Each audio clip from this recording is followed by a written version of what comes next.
Hi guys, this is Guernica Mancini from Thunder Mother, and you're listening to The Hook Rock with Jay Scott.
Good evening, everybody. It is Jay Scott. This is The Hook Rocks, the Ultimate Rock Community Podcast. Welcome back to another episode where we're offering you great music commentary, great rock music interviews, offering escape for you. I hope you're all staying safe and staying healthy out there.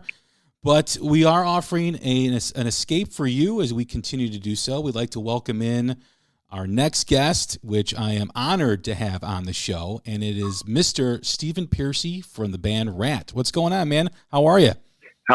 I'm real good. Just keeping busy, and just promoting the concert Friday, and that's it. Just looking forward to Ratt and rolling. Yeah, man, it's crazy because I got to tell you this story. 9 years old, yeah. I've got an older brother, 4 years older than me, who's 13, who's into Ratt, Motley Crue, Van Halen. So Out of the Cellar comes out. And he joins your fan club. He joins the Ratt fan club. And part of the welcoming kit or package or whatever you call it is this 8x10 wanted sign with all the members of the band. And my brother was really creative, so he kind of took some matches and he kind of burnt the edges of it to make it look a little weathered.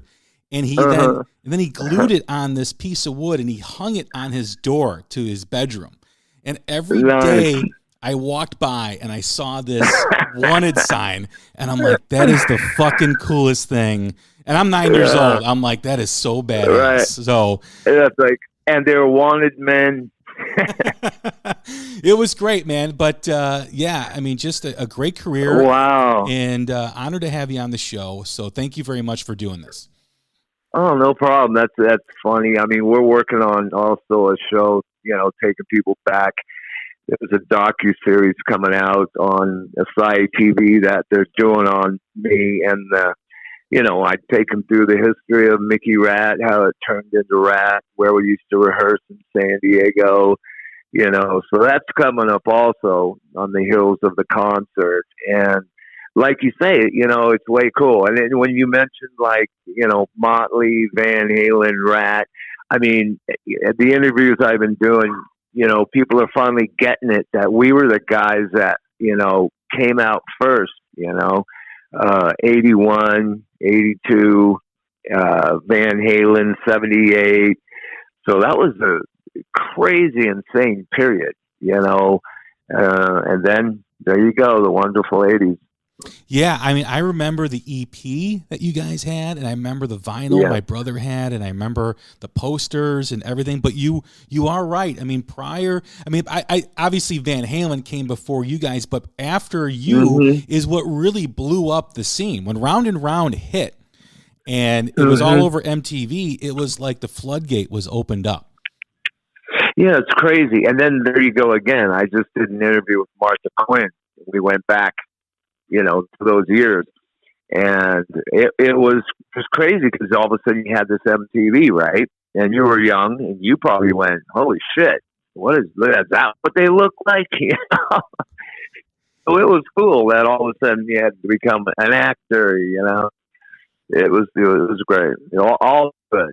You know, looking back, there's And it was, you draw the logo, the Ratt logo on your school folder, and, right next to the Ratt logo was the Van Halen logo, and below that was the Kiss logo and everything. And it was a great time to be a kid because our parents hated it. Our parents hated that music. They couldn't stand it.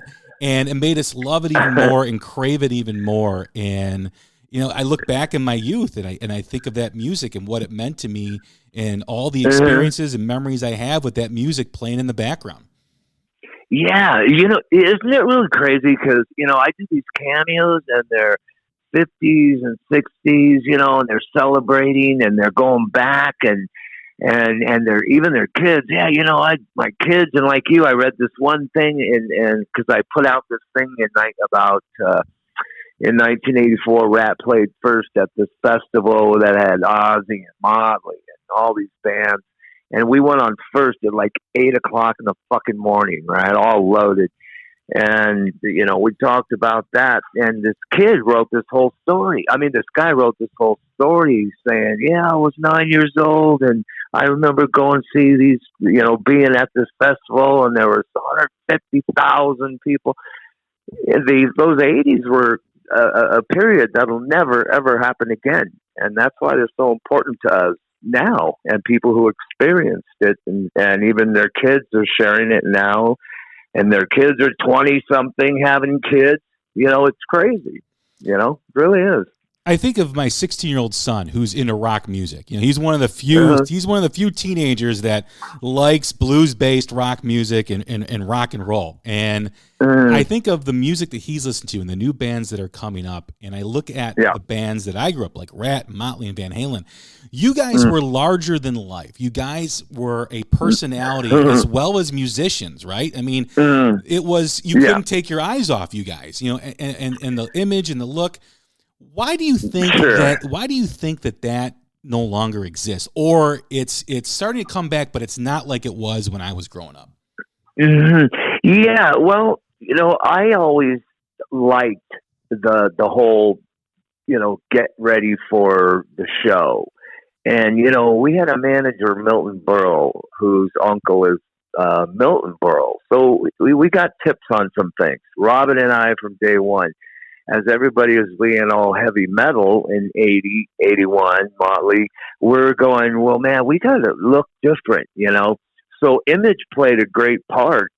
It separated us from everybody else because people saw us looking like these cement pirate guys, and it was different than the Motley thing, But we were both, you had to have that image. It was definitely important. And now, no, it's almost like, the 90s and the 2000s. It's like, look like a roadie look, and then, people started discovering again, wait a minute, there was the 80s where it was entertaining. It was exciting. It was colorful. And even at my concert I'm taking the same approach I always did with Ratt, look good. You know what I mean? Have fun out there, dress up, So I get what you're saying, It almost seemed like, when you guys were around, in the 80s and the other bands too as well, it was, like you said, it was entertainment. The music was always the most important. At least in the beginning it was, right? At least when you guys were there, it was the most important. But started becoming second. Yes, it did. Like the late 80s and early 90s. Yeah, I remember going to the grocery store with my mom and just going to the magazine aisle and reading about the bands in the early 80s.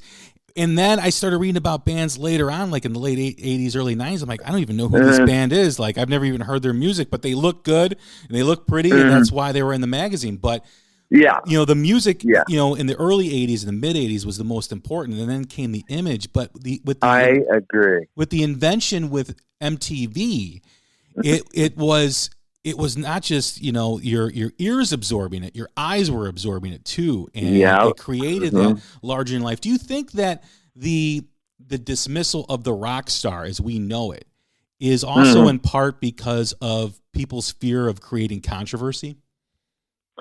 No, I don't think it's controversy. Everything's been done over and over, and towards the late 80s, it was oversaturated.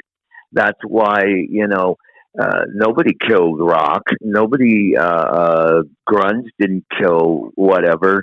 And then labeling all these great bands like, Ratt, Motley, Scorpions, whoever, what is Priest, hair metal? Come on, give me a break. Zeppelin. So you tag us. I could give a shit, but, I get, what you're saying, but you know what?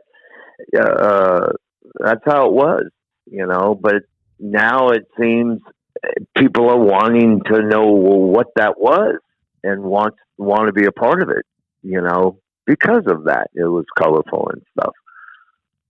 I also, I think of the movie The Dirt, with the Motley Crue movie, and my son being so young, and yeah. And I at did first, he see it? Well, I didn't allow him to see it, but of course, like any teenager, young teenager, of course he's going to go see it. So I'm sitting at the table with all his friends, and they're all looking at me. I go, "Have you guys seen that movie?" And they're like, "Yeah, we saw it." And I'm like, all right. No. I'm like, but it's like their Fast Times at Ridgemont High, right? It's like, and they're all asking me questions. They're like, was it like that? Was Motley Crue really like that? Was Ratt really like that? Was all this? I'm like, yeah. I'm like, that's all true, man. That's that really happened, So, that's fucking cool. But they love it. Oh my God. They love it, and they love the stories I'm telling about the bands, and I've seen them in concert and all these other, all the stuff that used to happen.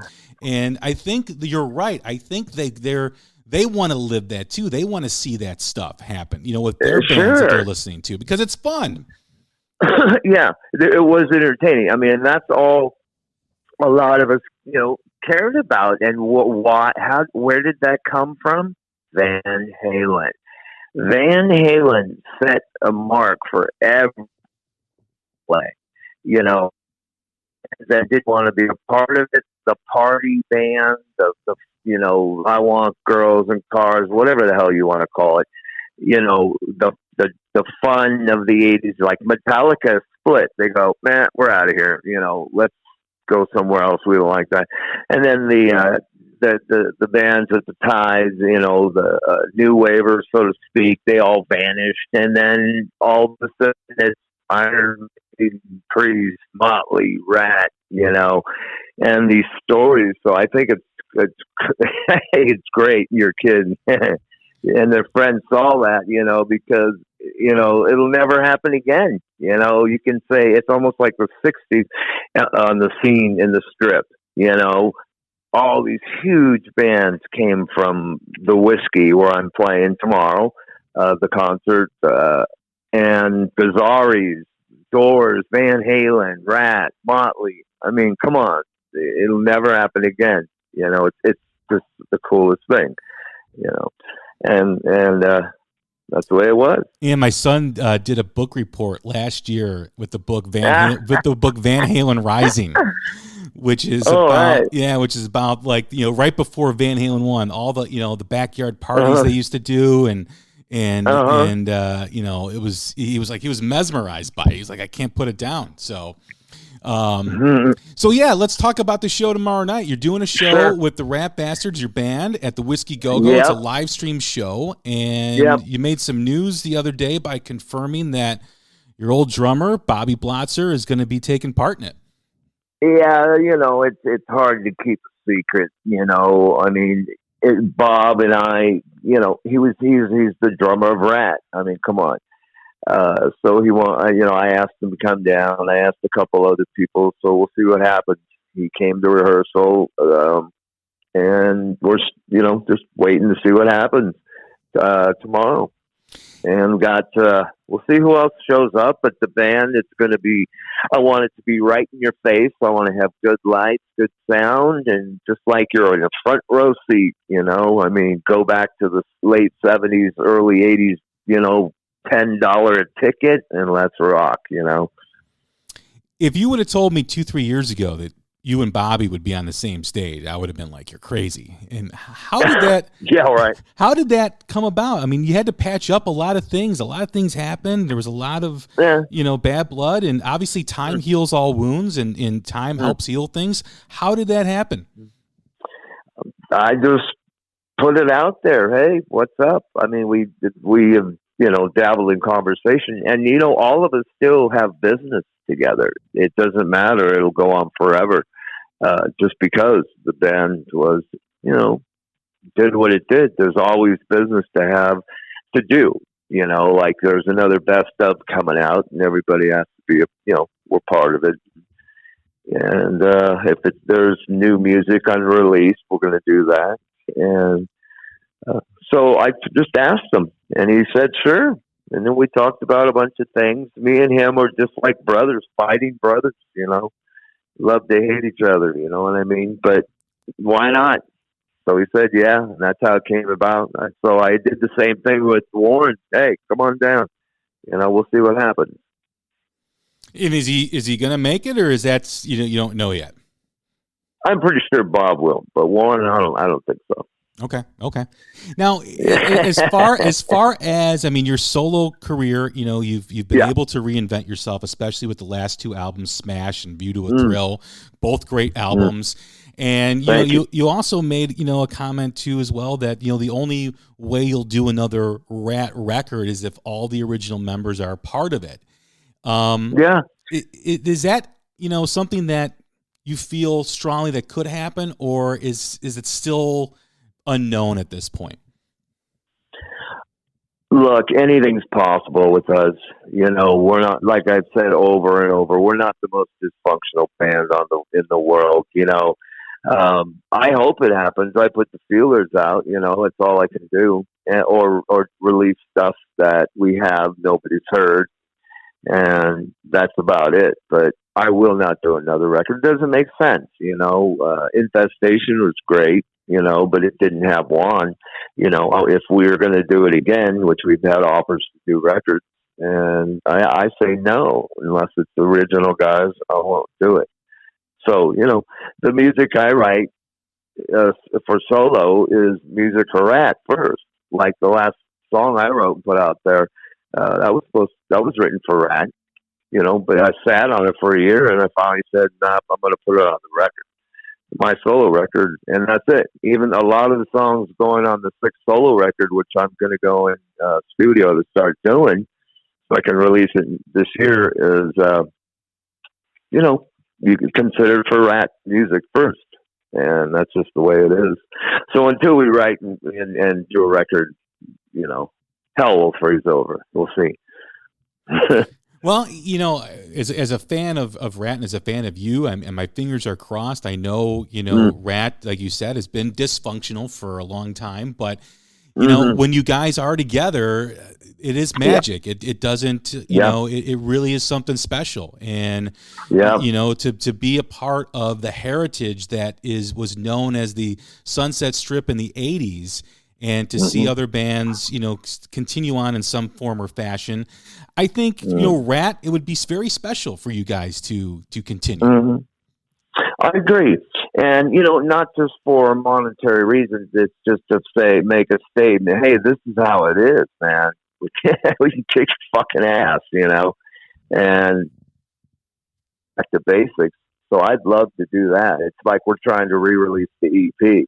Yeah, you get the original guys, rest in peace, Robin, together, and all hell would break loose. I would make us sound like 1983 right out of the box, with the record. And so, all you can do is, say, hey, it could be cool. It would be great if we can pull it all together and just think positive. And if it doesn't, it's all right. I'm proud of our legacy. It's no big deal.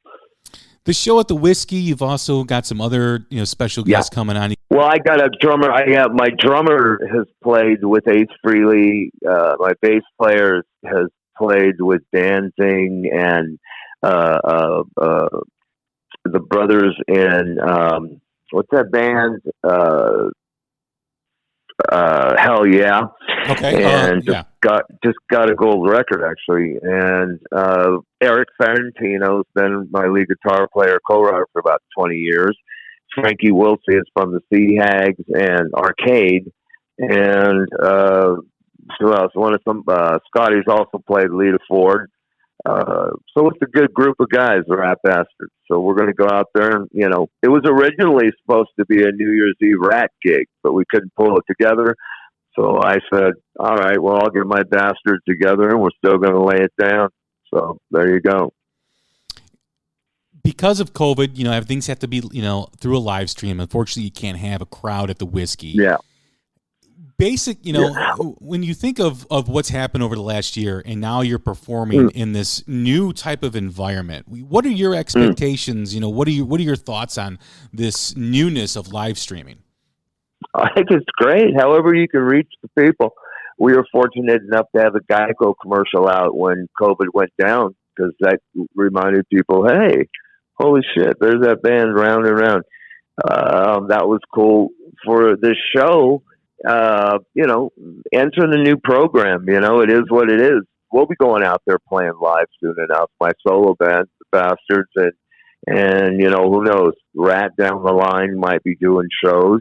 But right now, things are looking pretty good to start opening the doors. And I'm like, but I'm still, I'm into this. This is my first shot at doing a stream. So we want it to be in your face, like you're right there.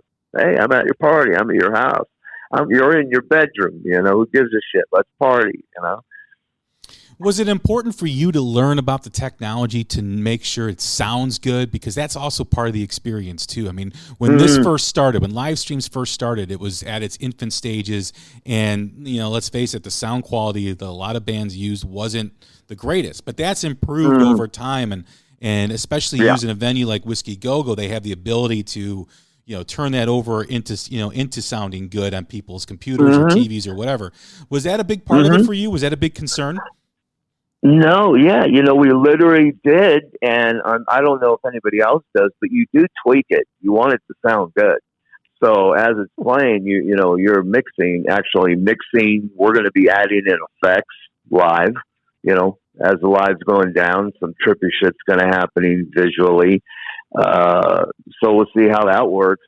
We're going to try different stuff. I just don't want it to be hey, how you doing? And then a camera just looking at you, and then one looking on the side and the other side. I want some commotion. I want some commotion in the ocean, like a Rat gig. I like a party. I like, whatever. We fuck up. If we're tight, we're out of tune.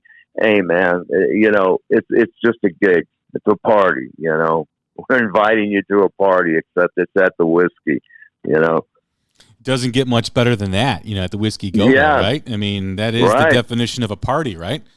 Hey, that's where they say the Doors, Van Halen, and Ratt, you name it. Everybody's played there, from Priest to Zeppelin to, holy shit, just name it. They've played it. And it's an iconic pad. We'll always play there. And matter of fact, I'm going to have Ratt play there eventually just to do it. We did one time. We did 12 cities, 12 clubs for promotion of one of our records back in the day. And we hit the Whisky. And we hadn't played there since 1983 when we were a house band. And it was brilliant, But now it's the same thing, I've played there before solo, and once you get on that stage, it's like, holy shit, how many people have been here, been on this stage, so this is going to be great. It's April 2nd.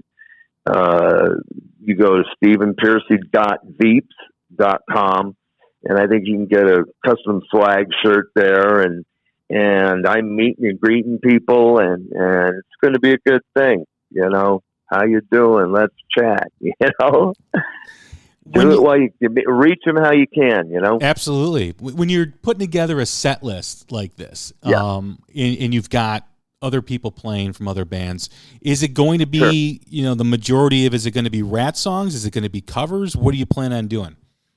No, it's all my trip. We're going to play some solo songs from View and Smash. which I've wanted to do, me and Eric, for a while. Of course, we play the hits, man, and we're tight. The band's tight. We'll be playing the big Ratt hits, and you can't get around that. You know what I mean? Everybody wants to be wanted men, and they want to lay it down. They want to go round. So I'm more than happy to play. Sometimes I do. I mean, this isn't one of my gigs. So if I was really out there doing a headline solo gig, yeah, I would throw in covers. I just mentioned it, cover songs, Ratt. Who cares? It doesn't matter. Whatever suits it. I'll throw down a Priest or an Aerosmith or, Bowie. Fun, Why not? We ended last year with, the news in middle of fall that Eddie Van Halen had passed away. And obviously, you guys have a connection with Van Halen being part of the Strip. Mm-hmm. I know, you've known Eddie for a long time, when you were with Mickey Ratt and coming up from San Diego. What, when you think back of his legacy and you're doing the show now, what were your thoughts when, you found out that he had passed? Oh, well, I had seen him a few times, and he was telling me about this. I mean, over years. I mean, I remember when he first got the tongue, they took some of his tongue or something. Yeah. And I ran into him when we chatted, and then, he'd stop by periodically, and we'd chit-chat all the time. And, not about music, just about other shit, real briefly and whatever. I'd go to his pad once in a while, and then I hadn't seen him. And then we did a festival. We finally got to play with them, Ratt, at a festival, man. And he was looking good, sounding great, and, that's when it was, getting a little worse. And, then I had talked to him, and then I heard he went down, and it was just like, oh, shit, I don't know if I expected it or whatever, but, God bless, man. It's like Robin, you never know. And look, we've lost a lot of our peers, what I'm saying? And that's like really hitting, almost like, and that's one thing about our decade. We beat the hell out of ourselves. You know what I mean? The 70s guys too. Does that play into it, what you just said, when you're talking about reuniting Ratt, because you have lost a lot of your peers, and hey, let's face it, you never know. And, let's sure. do this stuff now so we can do it, Hey, that's my approach. It's like, why not? Look, all that's going to happen is a yes, no, or a maybe. That's it. I mean, that's how cut and dry I am in any business. Yes, no, maybe. Even doing big business, get it over. Don't bullshit, but it'd be great, not for any reason. I but it would be great. But, going back to Ed, man, and, he's brilliant, funny guy, fun guy. And, even when we met him back in the day, 70s, I mean, I used to sit on the Whiskey stage and watch him, right? Cross-legged, sitting right down the side of the stage going, holy shit, And then going back and telling my people in San Diego, there's this fucking band that's kicking ass, and we better get our shit together. Yeah, that's, I mean, one of the things that I have noticed is, after his passing, I always believe something good comes out of something bad. I have noticed an increase in the interest in that music, in Van Halen's music, in the Strip's music, all that stuff, because people. I mean, we talked 2 years ago about Billie Eilish. The performer didn't even know who Eddie Van Halen was, and now there's this resurgence and all this interest in that era of music, and you can't help but think that from his passing, it reinvigorated it. Sure, I'm sure it did, and people wondering, well, yeah, that guy was a crazy. But you see, he was such an innovator and an icon for a bit. We were lucky to have him for a long time, unlike Hendrix, who was around just shortly. So they ain't too many guitar players who woke people up like Hendrix. I mean, shit, when people saw Hendrix for the first time, they go, I give up, Clapton and all of them, McCartney's, and when they first saw him. The same with Eddie. First time you see him, and he said, hey, start turning around and let people see what you do. It was like, holy shit, what is this guy? I remember introducing Robin and a couple friends of mine, Tommy, and we'd go over to his pad, and he'd be noodling with the guitars, and just thinking, how good this guy is and how huge he's going to be. And this is back in the day when they were still all digging, the trash against the bodies, Charvel bodies. Robin and them were involved. It's funny, but he's an iconic, and it did take people back to that era. Like, yeah, check out what he did. All those bands, they were special, for that time. Last question for you before we wrap up. You've mentioned that you're working on material for a new album. When, you said hopefully this year, when, do you go in the studio and start recording that?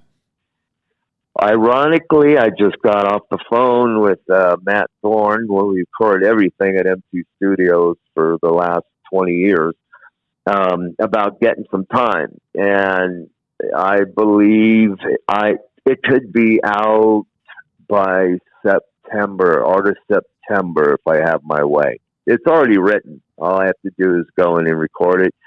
We've written it over a 1.5 year period, and we're already on to the next thing. So expect that. And also, we're going to re-release Collage.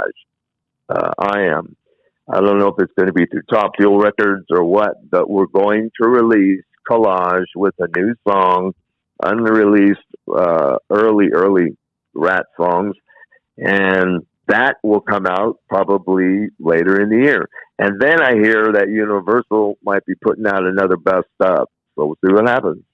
My dream is that for Ratt. Yeah, my dream is to have that EP re-released. That would be that we're working on, and you know what? Is ironically, as we speak, we're currently talking about that right now. That would be great because that is a classic. I mean, we're working on it. It was only released for a year and charted when we released Out of the Cellar. They go, let's release that thing. So we released it through Atlantic, and then this company in Japan, our label in Japan. And I remember getting it on CD. I might have it somewhere. It was only released for a year, and then it was over. And it hasn't been released since. So, yeah, we would really love to have that out. And we're working on it. So that's great you brought it up. Yeah. So for the Ratt fans, there are some things that are in the works, to be released later in the year. And we'll see what happens. Until then, it's me and my Ratt bastards playing the whiskey. And that's going to be April 2nd. And we're going to kick some ass and have a good time. It's at 7 p.m. Pacific time, 9 p.m. Central, 10 p.m. Eastern on Friday night, April 2nd. Stephen Pearcy and the Ratt Bastards live at the Whisky Go Go. Check it out. I know I will certainly be checking out because I am absolutely stoked about it. So this is great. Tell your kids it's going to be great. It's going to be fun, man. Just like you're right there. We're going to be just joking around. Just like you're there, man. Awesome. Well, Stephen, thank you very much for doing this interview. Thank you very much for the conversation. I appreciate it, brother. Thank you, and let's chat again. Absolutely, man. I look forward to it. Right on. Thank you. All right, everybody. That's Stephen Pearcy. I'm Jay Scott. This is The Hook Rocks, the Ultimate Rock Community Podcast. Stay safe, stay healthy. We'll talk again soon.